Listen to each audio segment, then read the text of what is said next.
ग्रीष्म ऋतु होइଥାଏ। बहुत जोरे टाण खरा होଥାଏ। एते जोरे टाण खरा कि माटी रे पाद रखी चालिबाटा निआरे पाद रखी चालिबा सहित समान थिला।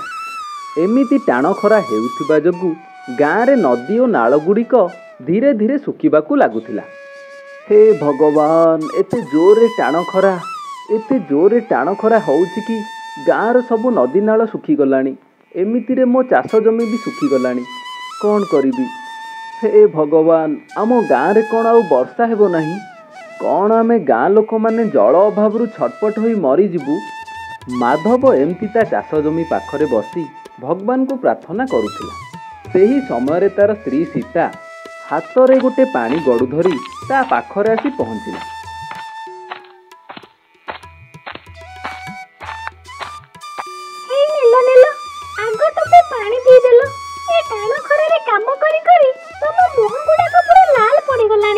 हाँ हाँ, तापरे माधव पानी पिए। आउ पानी पी सारी ता स्त्री की कुहे, सीता मु एबे कौन करिबी किछि जानी पारुनी। मोर तो बास एबे गोटिए चिंता, तमे देख आम फसल केमती झाउली आसिलानी। एते जोरे टाण खरा हेउछि कि गाँर नदी नाल गुड़िक धीरे धीरे सुखिबाकू लागिलानी। कौन करिबी किछि जानी पारुनी। हाँ स्वामी, मु देखि पारुछि, हेले आमे कोन बा करि परिबा? ए तो प्रकृतिर नियम, सब सेही भगवान को हाथ रे। आमे ओ केते दिन वर्षा को अपेक्षा करि रहिबा? हे सुनो, तमे ओटे काम करनो कोन भाई? तमे हम जमी पाखरे गोटे कुआ खोली दियो ना। हाँ सीता, तमे ठीक कहिଛ। मु काली ठारू कुओ खोलिबारे लागिछि। हेले सेई गाँ रे माधवर भाई रघु रहुथिला, जे कि बहुत बेईमान थिला। लोकमानक सहित बेईमान करी तार महल परिका घर छिड़ा करिथिला। से बहुत बेईमान ओ ठक थिला। अनानी, मो फैक्ट्री रे डुप्लिकेट क्षीर प्रस्तुत होउछि बोली तमे दीटा जानिछ। आउ जदी ए कथाटा लीक हैला ताहाले तम दुई जन को मु नाई नाई मालिक, आमे आपणक ऋण खाउछु। आपणक सह बेईमानी केबे भी करिबनु। शाबाश। किंतु मालिक, आपणक बड़ भाई तो एबे चाष जमी रे खटुछि। से आपणक सहित मिसी जाउनी कोन पाए? मोर जो भाई नुहे से पूरा राम भली सचट और सरल। से कुहे बेईमानी पैसा रे की केबे खुशी रे रहि नांती। हेले मते देखो, मो पाखरे कोन नाही, गाड़ी घोड़ा घर सबु किछि मो पाखरे अछि। तमे तमर सान भाई को ठारो सहाय्य कोन पई मागि नउनो? तांको पाखरे तो बहुत पैसा अछि। कौन कहिलो? मु से बेईमानटा को सहाय्य मागिबी जे लोकमानक सहित बेईमानी करी तांको ठकी पैसा रोजगार करूची? ना, एटा केबे भी हेई परिबनी। मु से पापर धन रे चली परिबिनी। अरे मु तो मोर पिला मानकू एया शिक्षा देबा पई चाहूची जे कि बेईमानी पैसा रे के केबे भलरे रहिनी कि केबे रहिबनी। अरे बेईमानी करी कमेइबा पैसा ठारू निजे परिश्रम करी कमेइबा पैसार मूल्य अधिक।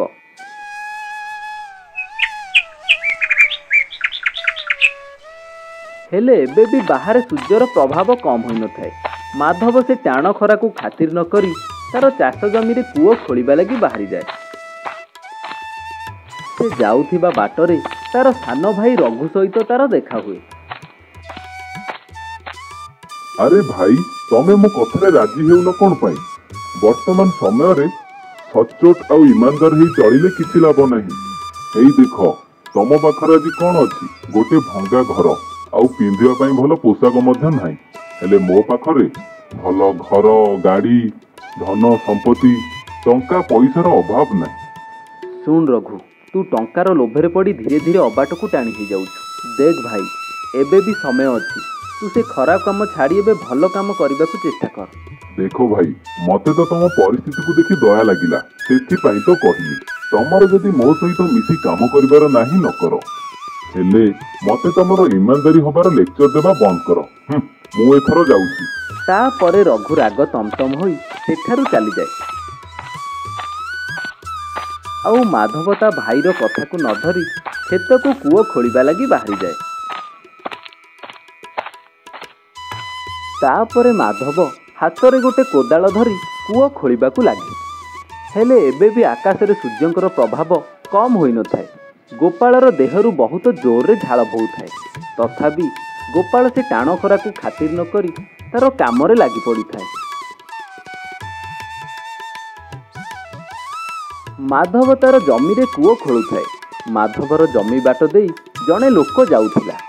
ମାଧବକୁ ଏମିତି ଖରାରେ କାମ କରୁଥିବାର ଦେଖି ତାକୁ ପଚାରିଲା, ଆରେ ଓ ମାଧବ ଭାଇ, କ'ଣ ଏତେ ଟାଣ ଖରାରେ କାମ କରୁଛ? କ'ଣ ତମେ ଦେଖିପାରୁନ କେତେ ଜୋରରେ ଖରା ହେଉଛି?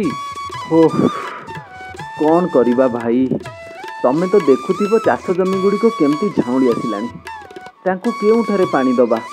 ନଦୀ ନାଳ ତ ସବୁ ଶୁଖିଗଲାଣି। ସେଥିପାଇଁ ଗୋଟେ କୂଅ ଖୋଳୁଥିଲି। ଆରେ ହଁ ହଁ ମାଧବ ଭାଇ, ଆମେ ଆଉ କ'ଣ କରିପାରିବା? ସବୁ ସେଇ ପ୍ରକୃତିର ଦାନ। ପ୍ରକୃତି ଯେତେବେଳେ ଚାହିଁବ ବର୍ଷା କରେଇବ। ଆମେ କ'ଣ ଆଉ ବର୍ଷାକୁ ଅପେକ୍ଷା କରି ରହିଲେ ହବ?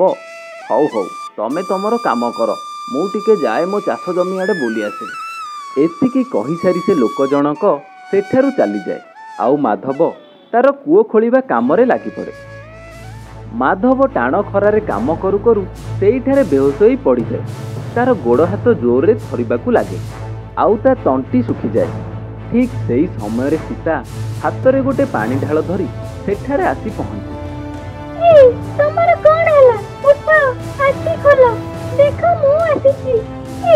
ତମେ ତ ମତେ କଥା ଦେଇଥିଲ ଯେ ଆମ ମୁନିକୁ ବହୁତ ପାଠ ପଢେଇବ ବୋଲି, ହେଲେ ଉଠିଲ କ'ଣ ପାଇଁ? ଉଠ। ହଁ ହଁ ସୀତା, ମୋତେ କୂଅ ଖୋଳିବାର ଅଛି, ଆମ ଫସଲକୁ ବଞ୍ଚେଇବାର ଅଛି, ଆଉ ମୋ ଝିଅ ମୁନିକୁ ବହୁତ ପାଠ ପଢ଼େଇବାର ଅଛି। ହଁ ହଁ। ଏତିକି କହିସାରିବା ପରେ ମାଧବର ଦେହରୁ ପ୍ରାଣବାୟୁ ଉଡ଼ିଗଲା। ଆଉ ତାର ସ୍ତ୍ରୀ ସୀତା ଯେତେ ବି ତାକୁ ଚିତ୍କାର କରି ଡାକିଲା, ମାଧବ ଆଉ ଶୁଣିଲା ନାହିଁ। କାହିଁକି ନା ମାଧବ ଏ ଦୁନିଆରେ ଆଉ ନାହିଁ। ତାପରେ ଗାଁ ଲୋକମାନେ ମାଧବର ଶବକୁ ସତ୍କାର କରିଲେ।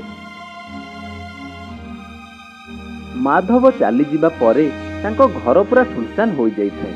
ଆଉ ତା ସ୍ତ୍ରୀର ଆଖିରେ କେବଳ ଲୁହ ହିଁ ଲୁହ। ମାର ଏପରି କାନ୍ଦଣା ଦେଖି ତାର କୁନି ଝିଅ ତାକୁ ସାନ୍ତ୍ୱନା ଦେଉଥାଏ। ଦେଖିବ, ମୁଁ ହାର ମାନିବିନି। ସେଇ କୂଅ ଖୋଳିବା ଲାଗି ତମର ଜୀବନ ଯାଇଛି।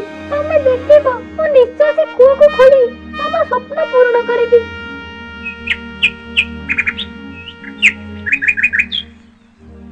ତା ପରଦିନ ସକାଳୁ ସକାଳୁ ସୀତା କୂଅ ଖୋଳିବା ଲାଗି କ୍ଷେତକୁ ଚାଲିଯାଏ। ସେ କ୍ଷେତ ପାଖରେ ପହଞ୍ଚି ଅଧୁରା ଥିବା କୂଅକୁ ଖୋଳିବାକୁ ଲାଗେ। ଏମିତି କିଛି ଦିନ ପରିଶ୍ରମ କଲା ପରେ ସୀତା ସେ କୂଅଟିକୁ ସମ୍ପୂର୍ଣ୍ଣ ଭାବରେ ଖୋଳିଦିଏ। ତାପରେ ସେଥିରେ ପାଣି ଆସିବାକୁ ଲାଗେ। ଏସବୁ ଘଟଣା ଦେଖି ଗାଁ ଲୋକମାନେ ବହୁତ ଆଶ୍ଚର୍ଯ୍ୟ ହୋଇଯାଆନ୍ତି, ଆଉ ପରସ୍ପର ମଧ୍ୟରେ କଥାବାର୍ତ୍ତା ହେବାକୁ ଲାଗନ୍ତି। ହେଲେ ମାଧବର କ୍ଷେତର କୂଅରୁ ପାଣି ବାହାରୁଥିବାର ଖବର ଶୁଣି ମାଧବର ସାନ ଭାଇ ରଘୁର ମନରେ ଲୋଭ ଆସିଯାଏ। ମିନୁ, ଦେଖୁଛୁ ନା ଗାଁରେ କେମିତି ପାଣିର ଅଭାବ ଦେଖାଦେଲାଣି। ମୁଁ ଯଦି ପାଣିର ବ୍ୟବସାୟ କରନ୍ତି ତାହେଲେ ବହୁତ ଭଲ ପଇସା କମେଇ ହୁଅନ୍ତା। ହଁ ଯେ, ତମେ ପାଣି କେଉଁଠାରୁ ଆଣିବ? ତମେ ତ ଦେଖୁଛ ଏ ଟାଣ ଖରାରେ ନଦୀ ନାଳ କୂଅ ସବୁ ଶୁଖିଗଲାଣି। ହେଲେ ତମେ ପାଣି କେଉଁଠାରୁ ଆଣିବ? ଆରେ ମୂର୍ଖ ମିନୁ, ତୁ କ'ଣ ଜାଣିନୁ? ସୀତା ଭାଉଜ ପୁରା ଜମିରେ ଗୋଟେ କୂଅ ଖୋଳିଛନ୍ତି, ସେଥିରେ ପାଣି ବାହାରୁଛି। ଆଉ ତୁ ଦେଖ ମୁଁ କେମିତି ପାଣିର ବ୍ୟବସାୟ କରୁଛି। ତାପରେ ରଘୁ ସୀତା ଭାଉଜଙ୍କ ଘରେ ପହଞ୍ଚେ, ଆଉ ତାଙ୍କୁ କୁହେ, ଦେଖ ଭାଉଜ, ମୁଁ ତମକୁ ଗୋଟେ କଥା କହିବାକୁ ଆସିଛି। ତମେ ଯୋଉ ଚାଷ ଜମି ଉପରେ କୂଅ ଖୋଳିଛ, ସେ ଜମିଟି ମୋର। ବାବା ମଲା ବେଳେ ତାକୁ ମୋ ନାଁରେ କରିଦେଇ ଯାଇଥିଲେ। କ'ଣ ଭାଇ ତମକୁ ଏ ବିଷୟରେ କିଛି କହିନାହାନ୍ତି? ଶୁଣ ରଘୁ, ଯେତେବେଳେ ଜମି ବଣ୍ଟା ହେଉଥିଲା ତମେ ସେତେବେଳେ ସେ ଜମି କ'ଣ ପାଇଁ ନେଉନଥିଲ?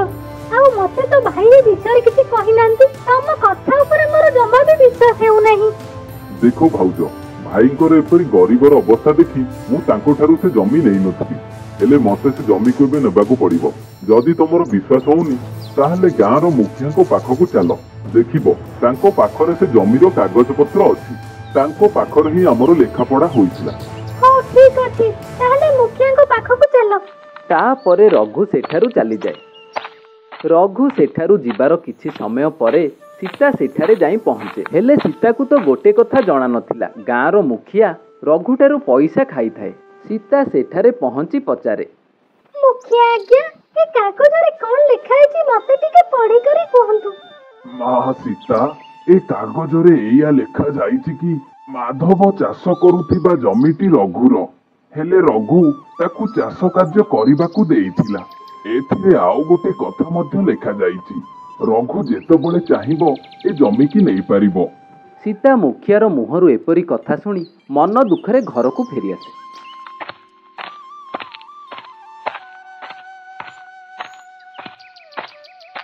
ସୀତାର ମନ ବହୁତ ଦୁଃଖ ହୋଇଯାଇଥାଏ, କାହିଁକିନା ସେ ବହୁତ ପରିଶ୍ରମ କରି କୂଅଟିକୁ ଖୋଳିଥିଲା। ହେଲେ ସେ କୂଅଟିକୁ ରଘୁର ହାତକୁ ଟେକିଦେଲା। ଏପଟରେ ରଘୁ ସେ କୂଅଟିକୁ ହାସଲ କରି ମନେ ମନେ ବହୁତ ଖୁସି ହୋଇଯାଇଥାଏ। ଆଉ ତା ସ୍ତ୍ରୀକି ଯାଇ କୁହେ, ଦେଖ ମିନୁ, ଏଥର ମୁଁ କେମିତି ପାଣିର ବ୍ୟବସାୟ କରୁଛି। ଆରେ ଗାଁ ଲୋକ ତ ପାଣି ପାଇଁ ଏବେ ଛଟପଟ ହଉଛନ୍ତି। ମୁଁ ତ ଏବେ ପାଣିର ବ୍ୟବସାୟ କରି ବହୁତ ଭଲ ଟଙ୍କା କମେଇବି। ଆକୁ ତ କହନ୍ତି ବୁଦ୍ଧିର ଖେଳ। ଆକୁ ବୁଦ୍ଧିର ଖେଳ କୁହାଯାଏନି, ଆକୁ ତ ବେଇମାନିର ଖେଳ କୁହାଯାଏ। ଆରେ ତମେ ତ ଟଙ୍କା ଲୋଭରେ ପଡ଼ି ବେଇମାନିର ସୀମା ଟପିଗଲଣି। ଏ ପାଟି ଚୁପ୍ କର। ଆଜି ତୁ ଯୋଉ ଭଲ ଭଲ ଶାଢୀ ପିନ୍ଧିନୁ ଆଉ ଯୋଉ ଭଲ ଦିଟା ଖାଉନୁ, ସବୁ ଏଇ ପଇସାରେ। ଯଦି ଏ ଘରେ ତତେ ରହିବାର ଅଛି ପାଟି ଚୁପ୍ କରି ରହ, ନହେଲେ ତତେ ଗଳା ଧକ୍କା ଦେଇ ଘରୁ ବାହାର କରିଦେବି। ତାପରେ ରଘୁ ତା ଚାକରକୁ କହି ଗାଁରେ ଖବର ପ୍ରଚାର କରିଦିଏ, ଶୁଣ ଗାଁ ଲୋକେ, ଆମ ରଘୁ ଭାଇ ନୁହେଁ ପାଣିର ସମସ୍ୟା ଦୂର କରିଦେଇଛନ୍ତି। ଯାହାକୁ ବି ପାଣି ଦରକାର ତାଙ୍କରି କୂଅରୁ ପାଣି ନେଇ ନେବ, କିନ୍ତୁ ପଇସା ଦେବାକୁ ପଡ଼ିବ। ଆଉ ପଇସା ବଦଳରେ ହିଁ ତମମାନଙ୍କୁ ପାଣି ମିଳିବ। ଆରେ ଭାଇ, ଏ କ'ଣ ହେଉଛି? ଆରେ ଏ କୂଅ ତ ମାଧବ ଭାଇଙ୍କର, ହେଲେ ରଘୁ କ'ଣ ପାଇଁ ପାଣି ବିକ୍ରି କରୁଛି? ଆରେ ହଁ ଭାଇ ହଁ, ଆରେ ଏ କୂଅ ଖୋଳିବା ଲାଗି ତ ସୀତା ଭାଉଜ ଦିନ ରାତି ଏକ କରିଦେଇଥିଲେ। ଆଉ ବହୁତ ପରିଶ୍ରମ କଲା ପରେ ସେ କୂଅଟିକୁ ଖୋଳିଥିଲେ। ହେଲେ ଏବେ ରଘୁ ତ କହୁଛି ଏ କୂଅଟା ତାର ବୋଲି। ଗାଁ ଲୋକମାନେ ପରସ୍ପରଙ୍କ ମଧ୍ୟରେ ଏପରି କଥାବାର୍ତ୍ତା ହେଉଥାନ୍ତି। ଯେତେବେଳେ ଏ କଥାଟି ସୀତାର କାନରେ ପଡ଼ିଲା, ସୀତା ବହୁତ ମନ ଦୁଃଖ କଲା। ହେ ଭଗବାନ, ମୁଁ ଏବେ କ'ଣ କରିବି?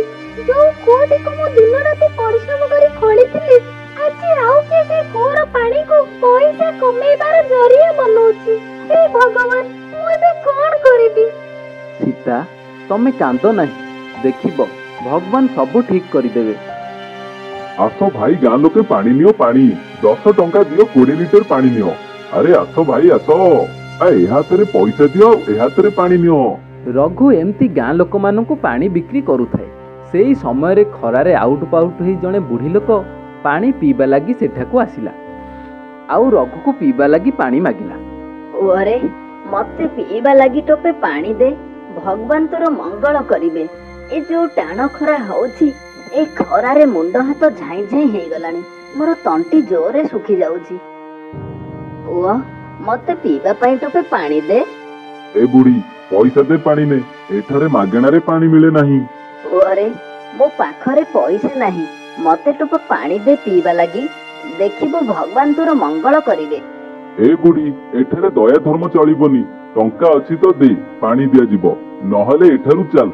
ରଘୁ ସେ ବୁଢ଼ୀକୁ ପାଣି ଟୋପେ ପିଇବା ପାଇଁ ନ ଦେଇ ତାକୁ ସେଠାରୁ ତଡ଼ି ଦିଏ। ଆଉ ସେ ବୁଢ଼ୀ ସେଠାରୁ ଚାଲିଯାଏ। ସେ ବୁଢ଼ୀ ଜଣକ ସେଠାରୁ ଚାଲି ଚାଲି ଯାଇ ଜଣଙ୍କ ଘର ପାଖରେ ଛିଡ଼ା ହୁଏ, ଆଉ ତାକୁ ପାଣି ମାଗେ। ମା, କିଏ ଅଛ?